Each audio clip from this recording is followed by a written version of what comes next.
Yan. Pauwi na tayo. Medyo ano na eh.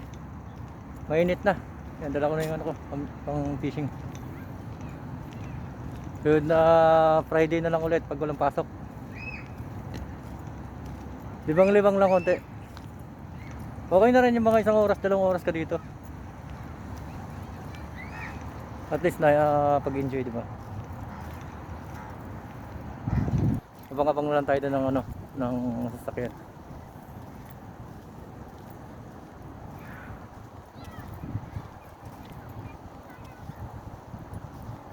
Ganda, di ba? Ganda ng lugar dito. Makita nyo.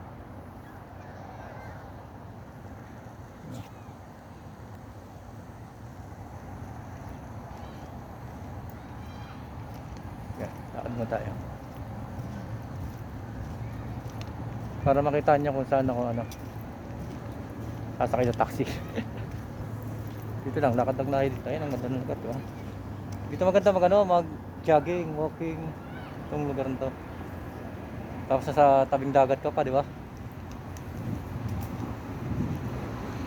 Ayun, ang ganda niyan. Dito, feeling pa dito. Diba? Ganda niyan. Layo niyan, ang ganda niyan sa may dulo. Siguro mga ano, 15 minutes to 20 minutes maglakad ka hanggang dun sa dulo. Doon din sa kabila. Punta ka naman doon sa kabila. Yun, layo rin yun. Paikot yun doon. Punta doon. Ano, sarap dito, lamig oh. Diba? Mapuno. Dito ang paborito kong tambayan pag pauwi na ako. Medyo nagpapano ako dito, nagpapahangin. Bago umuwi. Yan. Puro puno yan. Dito. Ito yung puno ito. Sa Pilipinas eh, no?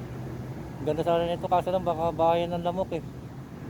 Pag yung Christmas ba, lagyan ng mga Christmas light. Nakakortehan kasi yan siya. Ayun o. Diba? Ang dami oh. Tabi-tabi yan oh. Yan.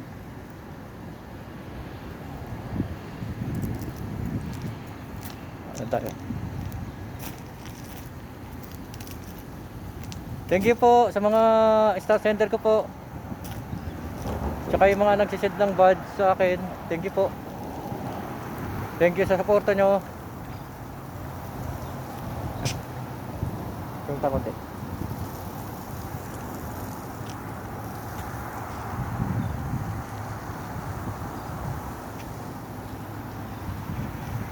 Tingnan nyo, ang ganda ng puno. Pilong ka dito. Ilalim ka ng puno, no? Yan, no? Sarap. Ang lamig dito. Punta tayo doon sa kabila. Makita nyo yung daming puno. Dito tayo sa ano? Bandang ano? Bandang pinakagitna nila. Dito masarap oh. Tambay ka dito, may kape ka dito. Kape, tapos konting ano, ano. Wow, no? Paikot yan, no? Dito ka sa pinakagitna.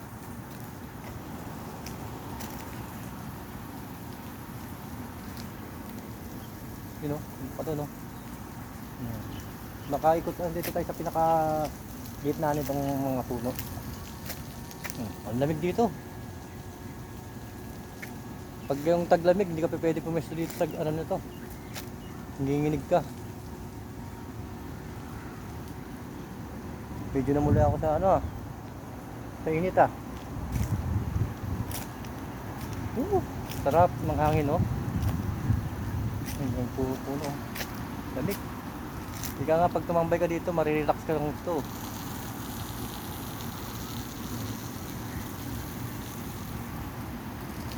Bakoko boys, kung nanonood kayo, kung makikita nyo yung ano, yung, tingnan lang.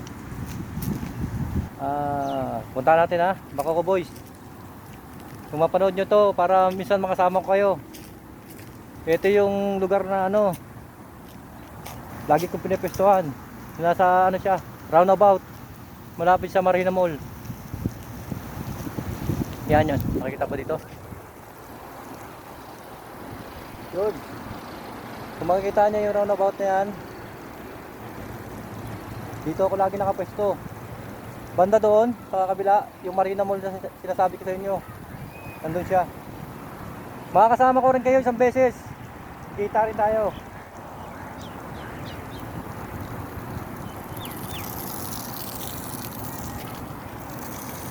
Ganda, oo. Saan ka pa?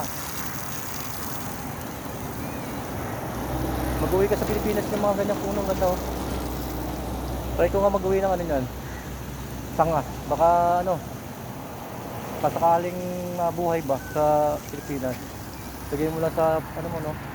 Para parang bahay. Ganda yan. Oh. Yung iba dyan, na ano yan, na titriman. Pwede mo yung ano, pwede mo siyang hindi palakihin. Pag bilugan mo lang. Ano. Ito kasi mga to, matatagal na yan. Sa ibang lugar, hindi pinapalaki yung ganyan. Hindi ano siya, ano ba, trim. Tapos hindi pinuputulan para hindi lumaki. Ang ganda yan. Yan, ang daming ano, dates to. Yung dates medyo ano na, patapos na yung tagbunga niya kasi medyo ano na, malamig na. Okay, tawid tayo dun sa kabila. Kaso lang baka mabundol tayo dito. Para na kayo napunta dito sa Saudi, diba? Itong lugar ng Saudi. Yung iba takot pumunta dito pero try nyo. Akala nyo lang yan pero maganda ang Saudi. Sunod lang tayo sa ano, sa batas nila, walang problema. Hindi ako makatingin, ang init. No? Ganda, di ba? Ayan. Ito, yung aking palatandaan, ang aking landmark, yung Shell. Roundabout yan, roundabout. Dahil may mga napipiknik nyo doon. Oh, sige na po, babay na po. Mag-aabang na akong taxi. Thank you for watching. God bless.